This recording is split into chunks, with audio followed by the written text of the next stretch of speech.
Bismillahirrahmanirrahim. Alhamdulillahi rabbil alamin, wassalatu wassalamu ala asyrafil anbiya wal mursalin wa ala alihi wa sahbihi ajma'in. Rabbana shrah lana sudurana wa yassir lana umurana wahlul 'uqdatam min alsinatina yafqahu aqwalana. Rabbi yassir wa la tu'assir ya karim.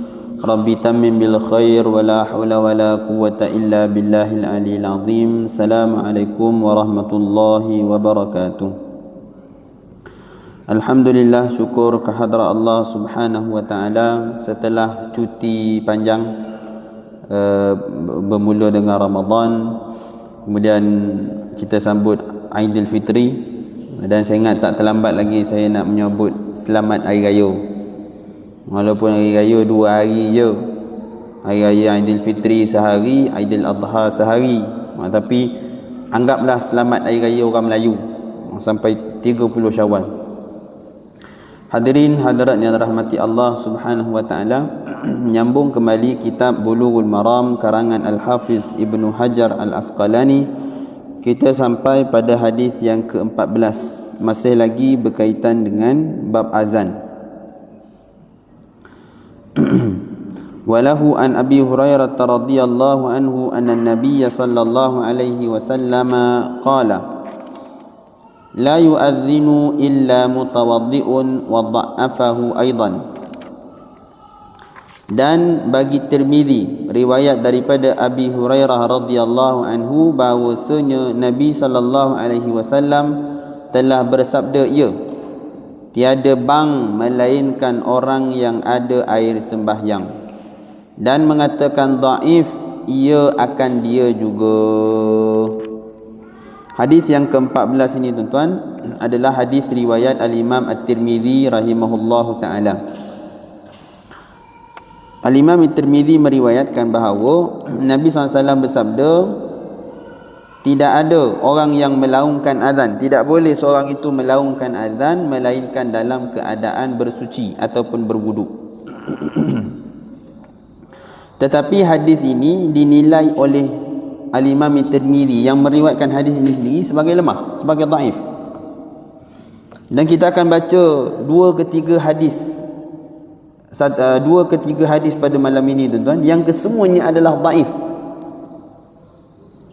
Dan yang menariknya ialah walaupun hadis ini yang kita baca malam ini ialah dhaif, tetapi Al-Imam At-Tirmizi sendiri mengatakan wa alaihil amal, dan walaupun hadis dia dhaif tapi ia diamalkan oleh kebanyakan, hampir kesemua fuqaha mazhab Hanafi, Syafi'i, Maliki, Hanbali. Sebab itu yang kita semua maklum bahawa wuduk mesti, istilahnya mestilah, wuduk kebiasaannya kita akan bila melakukan azan kita akan mengambil wuduk. Cuma tuan-tuan yang dirahmati Allah Subhanahu wa taala, bila kita sebut tentang hadis ini,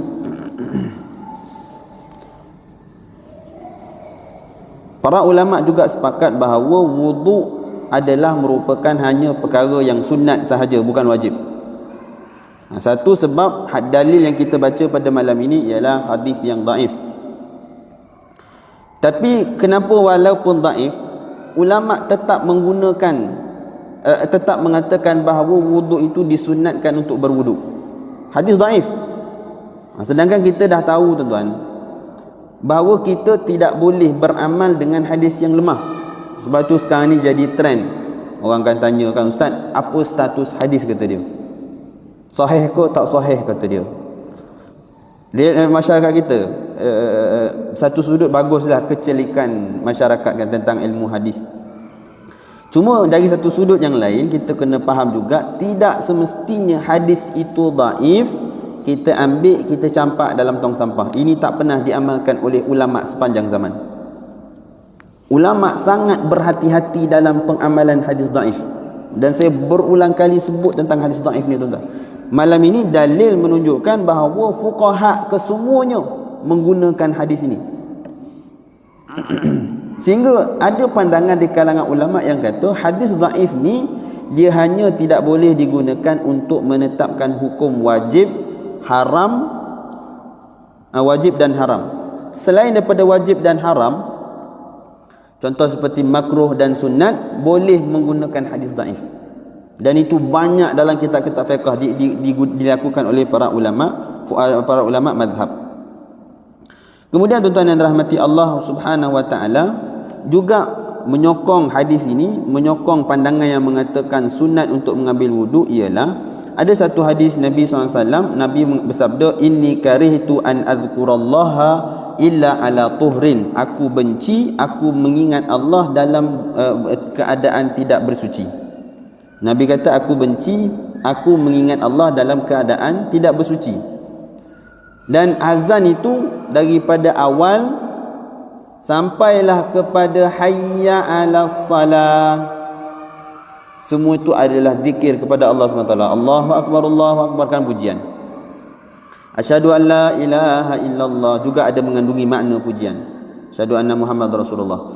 Hayya 'alas salah, itu barulah tak ada unsur pujian, lebih kepada nak mengajak orang untuk datang menunaikan sembahyang. Dan sebab itu juga sebelum ni kita bincang tuan-tuan, bahawa kalau sampai pada hayya 'alas salah, sunat hukumnya kita memalingkan wajah. Alasannya apa dia? Alasannya ialah supaya orang yang di sekeliling itu boleh dengar kan. Tapi kenapa tak pusing tu, pusing kiri dan kanan tu daripada awal? Apa nak terfikir tuan-tuan? Kata nak bagi dengar kiri dan kanan, daripada awal lah buat, daripada Allahu akbar, Allahu akbar, Allahu akbar, asyhadu an la ilaha illallah. Tapi tak buat. Sebab kata para ulama, yang di awal itu adalah pujian. Yang memanggil tu mana? Pada hayya 'alas salah. Sebab itu ketika itu dia palingkan wajahnya ke kanan dan ke kiri. Tuan-tuan yang dirahmati Allah Subhanahu wa taala, itu hadis yang pertama. Hadis yang kedua pada malam ini, walahu an Ziyad bin al-Haris radhiyallahu anhu qala, dan bagi Tirmizi riwayat daripada Ziyad bin Haris radhiyallahu anhu berkata, qala Rasulullah sallallahu alaihi wasallam, wa man adzana fahuwa yuqimu wa dha'afahu aidan. Telah bersabda Rasulullah SAW, dan sesiapa yang bang maka dialah yang iqamah. Hadis ini juga dinilai lemah oleh al-Imam At-Tirmizi rahimahullahu taala, dan sekali lagi walaupun lemah tetapi juga diamalkan oleh kebanyakan para ulama, para fuqaha. Walaupun lemah. Maknanya hadis ni bagi tahu siapa yang nak melaungkan iqamat,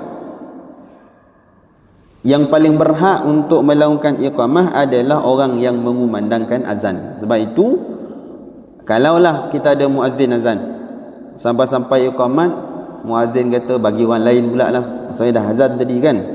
Dalam pandangan ulama mazhab Syafi'i umpamanya, hukumnya adalah makruh berdasarkan hadis ini.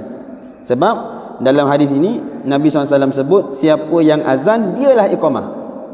Fahuwa yuqimu. Fahuwa yuqimu, dialah yang melakukan iqamah. Ada satu poin tuan-tuan saya tertinggal pada hadis yang sebelumnya. Sikit kita patah balik kepada hadis yang pertama. Ulama juga bincang, kalaulah seorang itu melaungkan azan dalam keadaan tidak berwuduk, apa hukumnya? Ataupun iqamah tidak berwuduk, apa hukumnya? Sepakat para ulama, hukumnya hanyalah makruh, tidak mengapa. Tak sompek kan, Bilal datang lambat, tak sompek, nak ambil wuduk kan pukul berapa pula, jadi terpaksa dia azan dalam keadaan tidak berwuduk, tidak mengapa. Tetapi hukumnya adalah makruh. Dan lebih makruh kalau Bilal dalam keadaan berjunub. Ini ada juga tuan-tuan soalan, boleh tak Bilal azan dalam keadaan berjunub? Cuma orang tak baik lah tuan-tuan, apa tengah berjunub azan kan. Tapi nak cerita hukum dari sudut hukumnya, boleh tak Bilal dalam keadaan berjunub dia melaungkan azan? Boleh. Cuma dalam bab iqamah, cuma makruhnya lebih makruh daripada tak berwuduk lah. Kalau berwuduk, tak berwuduk tadi makruh, kalau dalam keadaan berjunub lebih makruh lagi, lebih dibenci lagi.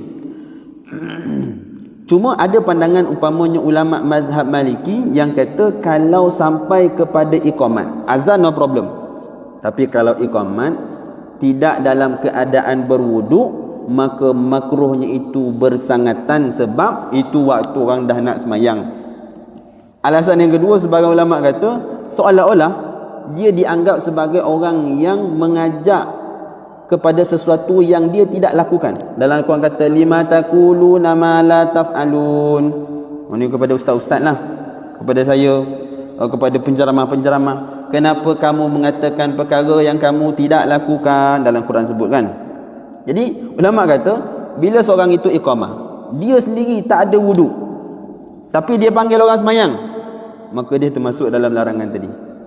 Ini antara perbincangan yang ada dalam hadis yang pertama kita baca pada malam ini. Yang kedua tadi, balik tuan-tuan, berpusing-pusing. Balik kepada dia dah lama cuti macam tu dah. Macam-macam kuih gaya rondang masuk kan. Dia jadi tunggang terbalik sikit. Okey tuan-tuan, balik pada hadis yang kedua. Jadi dalam hadis yang kedua Nabi SAW sebut bahawa siapa yang azan dialah yang paling berhak untuk melakukan iqamah. Tetapi sekali lagi hadis ini ialah hadis yang lemah. Dan sebab itu juga para ulama mengatakan bahawa hukum orang yang azan itu melakukan iqamah hukumnya adalah sunat sahaja, bukan wajib. Dengan makna kalau orang tukar dengan orang lain pun tidak mengapa, tapi hukum dia adalah makruh. Begitu juga saya berulang kali sebut tuan-tuan, berulang kali sebut contohnya dalam bab khutbah Jumaat kan. Sekarang kadang-kadang sebahagian surau masjid tu imam yang semayang dengan khatib tu orang yang berbeza. Itu juga makruh hukumnya. Kadang-kadang tuan-tuan yang dirahmati Allah, jadi trend dalam kalangan kita ni, dia dah azan kan. Ni bukan semayang jemaah kat masjid lah. Masjid of course lah ada bila sendiri. Ni semayang sendiri, dia dah azan. Dia kata kau pula iqamat, kata dia aku dah azan tadi kan. Itu dari sudut fiqahnya hukumnya adalah makruh berdasarkan hadis ini. Tetapi tuan-tuan, ada hadis yang ke-12 yang seolah-olah bercanggah dengan hadis yang ke-15. Dan sebab hadis yang ke-16. Dan sebabkan hadis ke-16 inilah ulama mengatakan bahawa hukum orang yang azan itu untuk dia juga mengumandangkan iqamah adalah sunat sahaja. Wali Abi Daud hadis Abdullah bin Zaid radhiyallahu anhuma Abdullah bin Zaid annahu qala ana ra'aituhu ya'ni al-adhana wa ana kuntu uriduhu qala fa aqim anta wa fihi dha'fun aidan. Hadis ni juga lemah. Dan bagi Daud daripada hadis riwayat Abu Daud daripada hadis yang diriwayatkan oleh Abdullah bin Zaid bin Abdi Rabbih radhiyallahu anhuma, bahwasanya berkata aku telah melihat akan dia, yakni akan azan di dalam mimpi, padahal adalah aku yang menghendaki akan dia akan azan. Sabdanya Nabi SAW,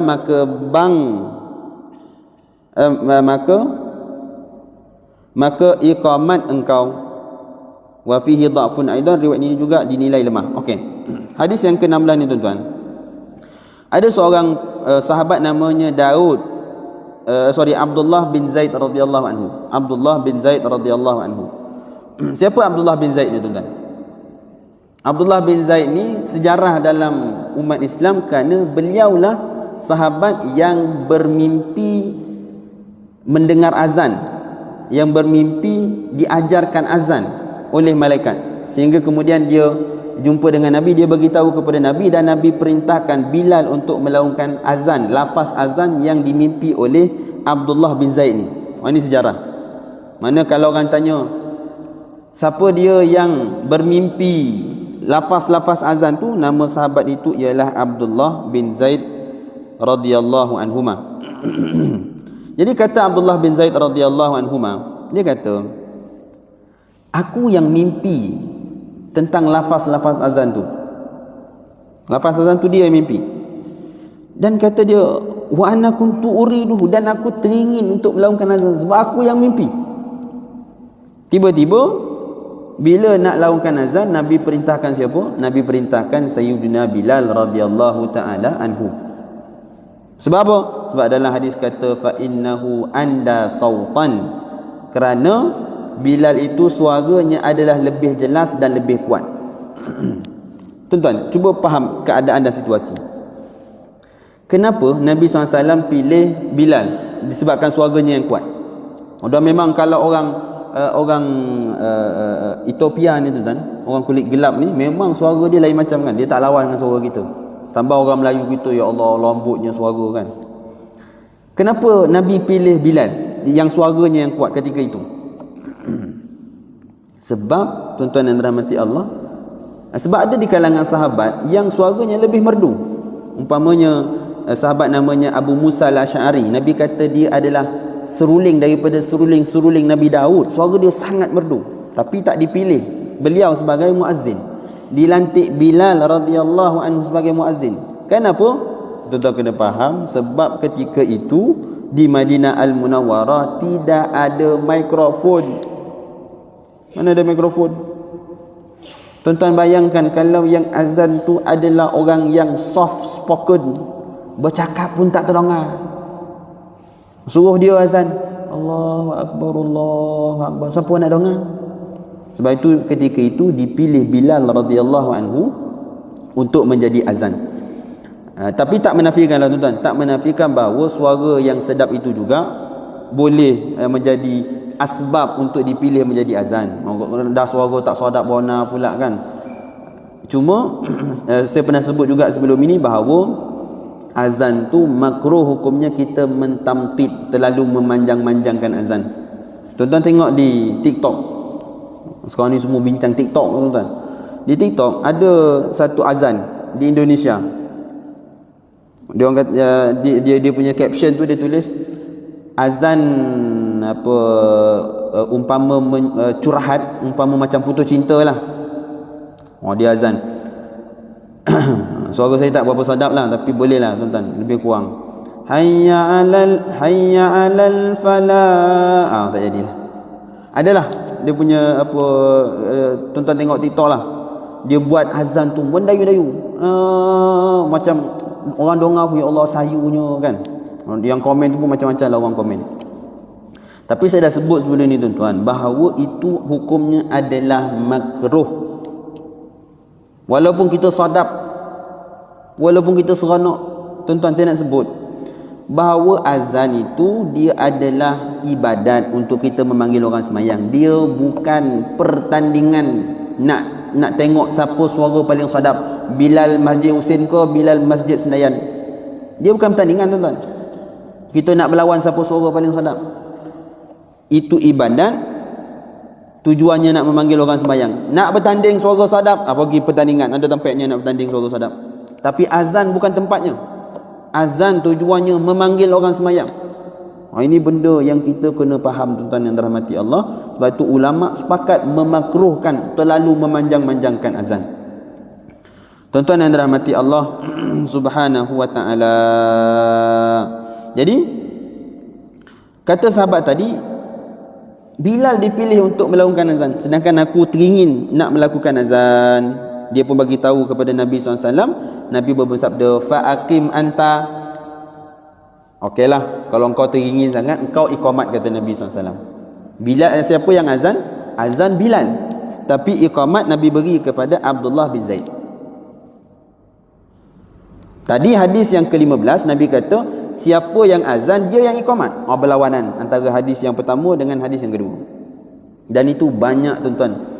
Dalam periwayatan hadis itu, sebab tu kalau kita baca daripada awal, banyak hadis-hadis yang zahirnya seolah-olah kita nampak macam bercanggah. Yang hadis ni kata lain, hadis ni kata lain. Itulah hadis. Sebab itu ulama membandingkan, memberikan gambaran bahawa ilmu hadis itu, memahami hadis itu umpama satu padang pasir yang sangat luas. Orang yang tidak ada cukup kelengkapan cuba untuk masuk, dia pasti akan sesat. Ini hadis tuan-tuan. Saya pagi tadi di surau Sakura Sembilan 2, saya sebut benda yang sama tuan-tuan. Bahawa sebab itu juga kita memahami bahawa kenapa dalam kitab-kitab fiqh kita ulama tidak meletakkan dalil. Tuan-tuan mengaji dulu kan Matla'ul Badrain. Kifayatul Muhtadi, Sabilul Muhtadi. Ni semua kitab-kitab Jawi. Kitab Arab pun sangat sedikit ulama-ulama fiqh yang meletakkan dalil. Datanglah ustaz-ustaz kita yang cerdik pandai, ngaji di Morocco 4 tahun, balik Malaysia sambung PhD, adalah gelaran profesor, doktor. Dia pun kata, tengok kitab-kitab ulama fiqh kita tuan-tuan, tidak mementingkan ilmu hadis, sedangkan itu adalah sunnah Nabi SAW. Dia yang tak faham. Ulama tak sebiul dia tuan-tuan. Ulama cerdik, ulama faham bahawa tujuan daripada kitab fiqh tu apa dia? Nak memahamkan masyarakat awam, masyarakat umum yang macam-macam level pemikiran. Sebab tu tak mudah nak mengajar ni tuan-tuan. Saya pergi ke Masjid Husin, tak boleh cerita kat Masjid Husin bondo remeh-remeh tu.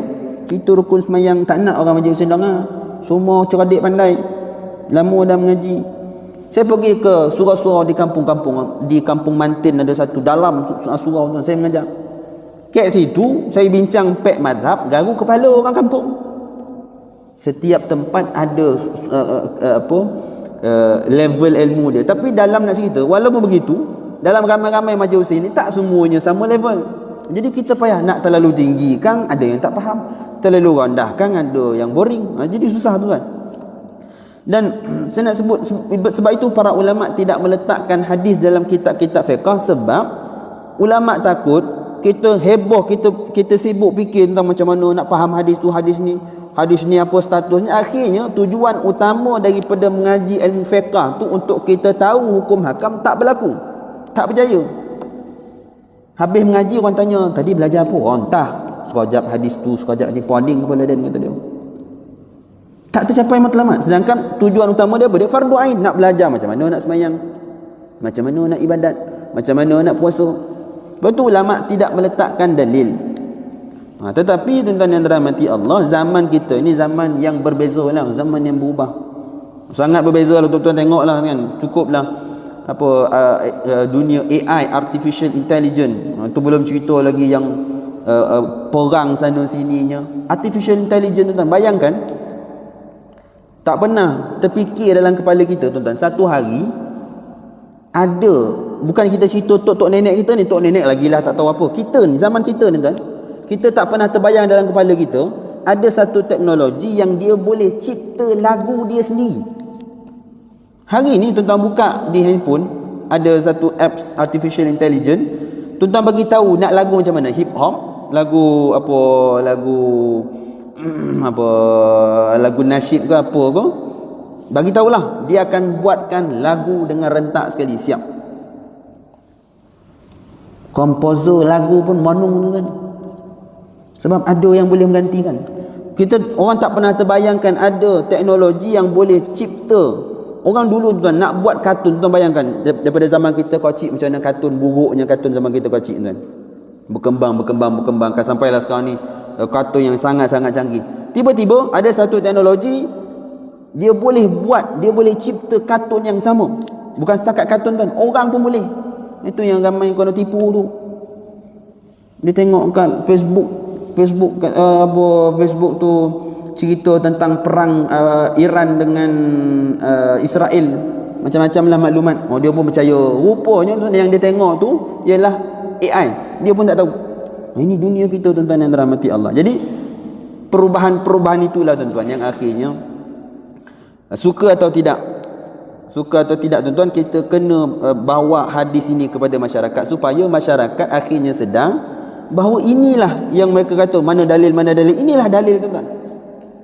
Dan betapa para ulama kita telah memberikan sumbangan yang cukup besar untuk memahamkan kita hadis-hadis yang saling bercanggah antara satu sama lain, lalu dihimpunkan oleh mereka, dibincangkan oleh mereka dari sudut statusnya, kefahaman maksudnya, makna lafaznya, sampai kepada kita dah siap dah. Bagi kita baca kitab fiqh, dah ada je rukun semayang, ada 3 boleh, selesai. Wuduk ada syarat-syaratnya, selesai, tak payah pening kepala. Tapi adalah yang orang bilang kata joboh, tak tentu pasal. Mana dalil mana soal dalil tak ada dalil, kata dia. Ini masalah kita tuan-tuan yang dirahmati Allah. Jadi Jadi hadis ini seolah-olah bercanggah. Tetapi kata para ulama, ia tidak bercanggah kerana, tuan-tuan yang dirahmati Allah, hadis yang ke-16 ni, kenapa Nabi benarkan Abdullah bin Zaid untuk melaungkan iqamat? Tadi Nabi larang. Tadi Nabi kata siapa yang azan dia iqamat. Tiba-tiba hadis yang ke-16, Abdullah Zaid minta nak iqamat, Nabi suruh dia iqamat. Kata para ulama kedua kemungkinan. Kemungkinan yang pertama adalah kerana yalah tuan-tuan, Nabi ni manusia yang sangat-sangat menjaga hati orang. Ada tengah-tengah kita nak semayang kan, ada seorang dia kata, "Mam, malam ni bagi saya jadi imam lah mam. Saya teringin nak jadi imam lama dah." Tapi kita pun tahu dia suara tak sedap. Kan? Suara pun tak boleh pergi. Baca pun merangkak-rangkak. Tapi dah dia minta kan, nak buat macam mana? Tak, imam kata, "Tak apalah Ji, malam ni je tau. Malam lain jangan pula, malam ni je." Bukan bermakna imam membenarkan perbuatan itu, tak semestinya. Begitulah Nabi SAW. Nabi membenarkan itu semata-mata Nabi nak jaga kemungkinan, menjaga hati Abdullah bin Zaid. Satu alasan. Yang kedua kata para ulama, mungkin juga alasannya ialah kerana Nabi nak bagi tahu, walaupun pada asalnya orang yang azan itulah melakukan iqamat, tetapi ia bukanlah wajib. Nak menunjukkan harus tu, Nabi dalam hadis ini Nabi benarkan Abdullah bin Zaid untuk melakukan iqamah. Ini tuan-tuan, ulama dah siap bagi jawapan dah. Tak payah kita panding kepala. Ini juhud, sumbangan para ulama kita dahulu zaman berzaman melakukan, cuba memahami hadis Nabi SAW. Jasanya tuan-tuan, pahalanya yang mengalir sampai ke hari ini. Dan kita berharaplah tuan-tuan, kita ada juga amalan-amalan macam ulama kita. Dia dah lama meninggal tapi akaun bank dia tak pernah tutup. Hari-hari masuk pahala, ya Allah. Kita kena fikirlah tuan-tuan, kita semua nak kembali kepada Allah Subhanahu Wa Taala. Cuba bayangkan pahala kita tu macam bank account lah. Macam mana kita hari-hari buka bank account kita, tengok berapa ringgit tu. Macam itulah kita bayang macam mana agaknya pahala kita. Bukanlah manusia kata dalam kubur nanti memang ada mesin ATM, tak ada lah tuan-tuan. Tapi nak bagi tahu supaya kita benar-benar, kalau tak sebut begitu orang tak faham. Bahawa bayangkan ada orang yang kita hidup, kalau di dunia ni pun kita tak buat apa.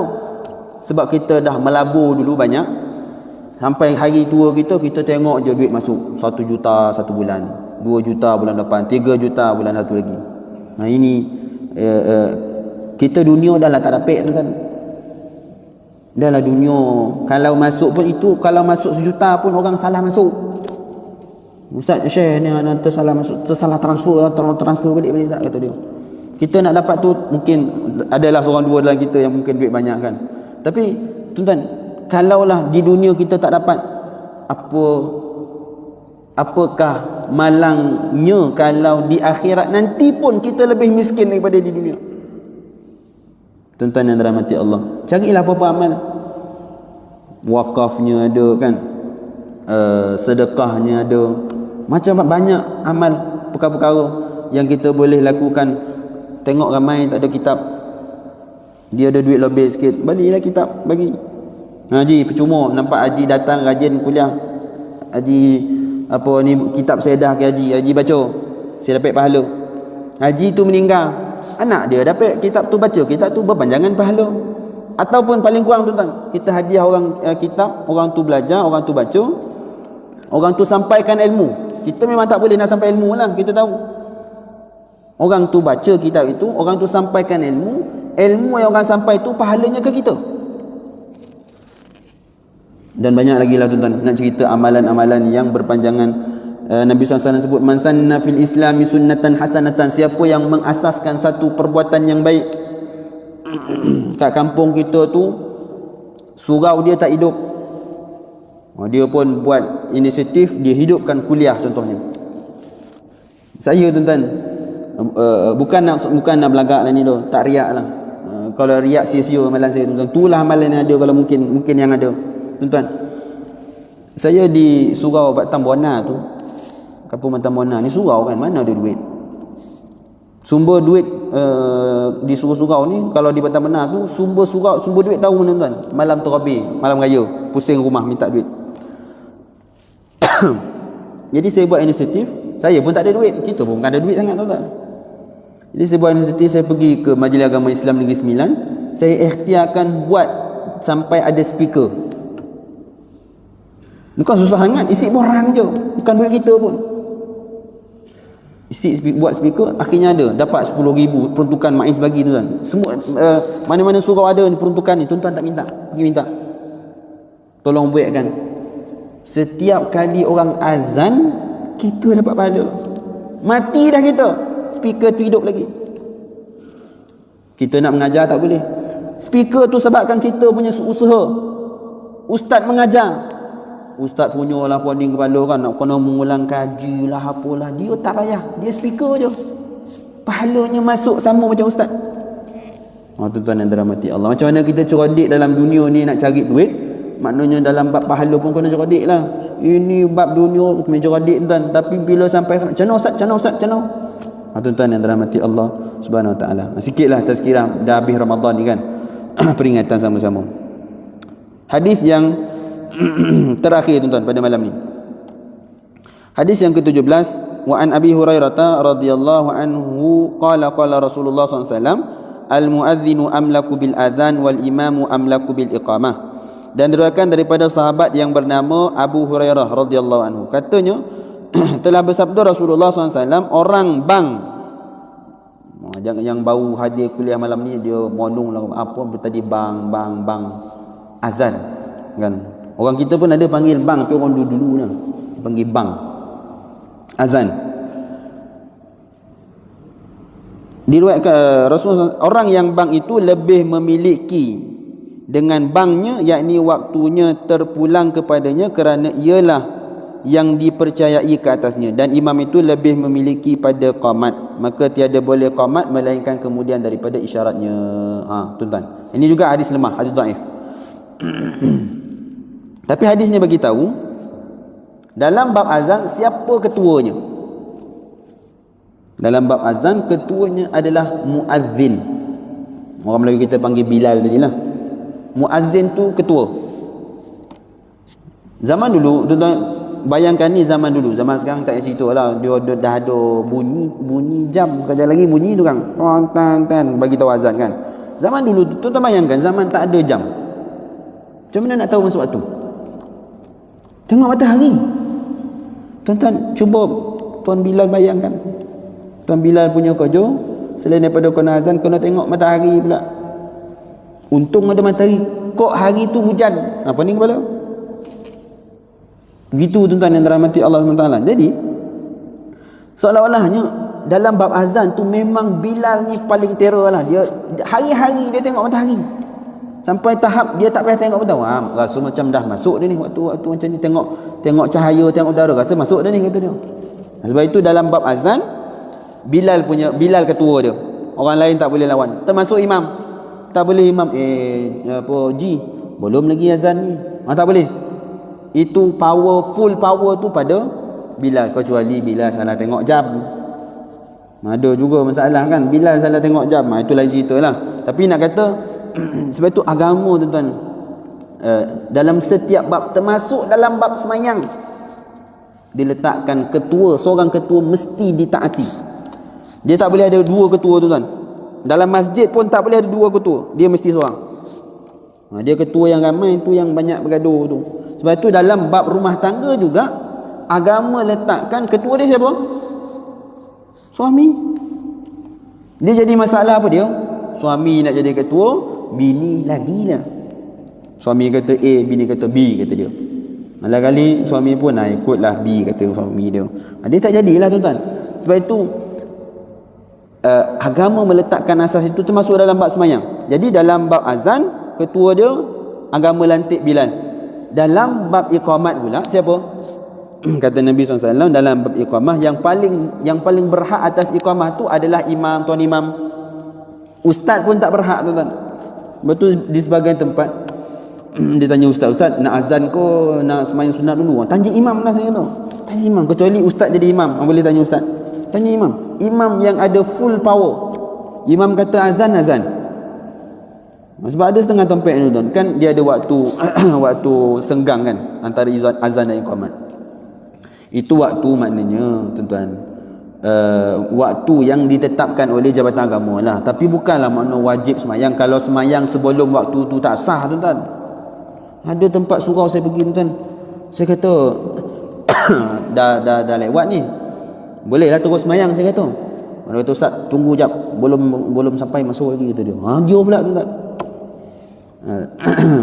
Asalnya tuan-tuan, dalam bab nak bila iqamat ni full power pada imam. Dan imam pula kena tengok lah. Imam perhati tengok, imam dia kenal lah jemaah dia. Dia tengok muka semua ada ni, memang tambah pula di kawasan kampung kan, memang itulah jemaah dia. Imam tengok, okey, boleh azan ni walaupun baru 5 minit, walaupun baru 2 minit. Imam kata okey dah semua dah ada dah, nak tunggu siapa lagi? Buat kerja CCO tunggu kan, boleh azan terus, tak ada masalah. Tapi di tempat-tempat yang macam Masjid Husain ni, kalau boleh ikut jam lah tuan-tuan, jangan buat pasal lah. Sebab tu utamanya ada sebahagian mungkin yang dia tak dengar kuliah, dia datang memang waktu semayang saja, dan dia dah timing dah waktu azan dan iqamat tu, ikutlah. Ni saya cerita makna kalau imam dah biasa dengan jemaah dah kumpul dah, tak payahlah tunggu. Ni buat kerja session dia mondong tengok jam tu bila nak habis ni. Itu kerja session tu, jangan buat. Tuan-tuan yang dirahmati Allah Subhanahu Wa Taala. Dan terakhir, walaupun hadis ini lemah tuan-tuan yang dirahmati Allah, tetapi juga disokong dengan beberapa hadis. Antaranya Nabi SAW sebut idza uqimatis salah, bila nak didirikan sembahyang, fala taqumu hatta tarawni, kata Nabi, jangan kamu lakukan iqamat melainkan setelah engkau melihat aku, kata Nabi. Maknanya Nabi bagi tahu, bila nak iqamat, jangan iqamat melainkan bila Nabi selaku imam dah keluar.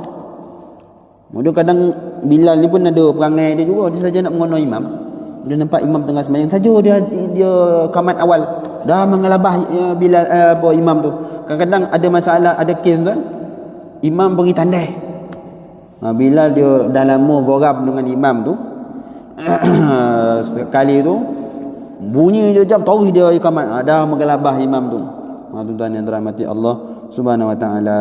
Jadi hadis tadi kata jangan kamu iqamat melainkan setelah kau melihat aku. Di sini jugalah saya pernah sebut sebelum ni, bilakah orang ramai pula nak berdiri untuk sembahyang? Berdasarkan hadis itu seolah-olah Nabi kata jangan kamu berdiri untuk sembahyang melainkan setelah imam dah keluar. Selagi imam tak keluar, duduk. Dia kalau dia jadi masalah tu bila semua dah berdiri, imam tak keluar, imam sakit perut. Kan? Sebab itu Nabi sebut jangan kamu dirikan iqamah melainkan setelah kamu melihat aku. Tapi kita juga dah bincang sebelum ni bahawa ada khilaf lah di kalangan ulama. Ada yang kata dalam mazhab Syafi'i setelah selesai iqamat, macam tadilah berdasarkan hadis tadi, tunggu imam keluar. Tapi ada pandangan juga dalam mazhab Syafi'i, kalau kita jonih bangun lambat, susah nak bangun, Allah nak botol pinggang pula, nak lugui pinggang apa semua, bangunlah awal sikit. Qadha mati salah tu dah boleh untuk kita bangun untuk kerjakan sembahyang. Wallahu taala ala wa alam. Saya mohon maaf salah kata, salah bicara. Assalamualaikum warahmatullahi wabarakatuh.